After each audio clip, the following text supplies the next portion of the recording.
What the fuck? Fucking seagull. Chris, what are you doing there? To mess up with my dinner.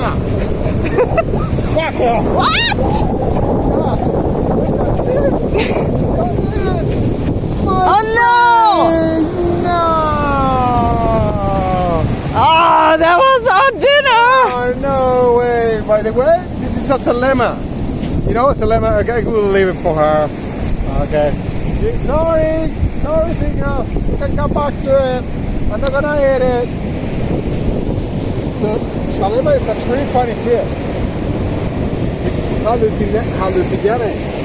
Yeah, if you eat the head in the south, sorry, in the Mediterranean Sea, they eat some special seaweeds as they ferment it in the belly.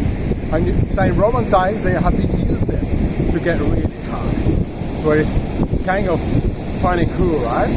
No, I mean it's the LCD fish. So, shit, we should get one for the next time. The Mediterranean Sea, lady. Then you can go to Big Supply.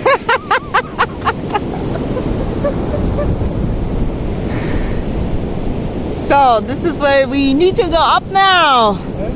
Shit, this is gonna be tough. But look at this. Amazing. Okay guys, see you next time.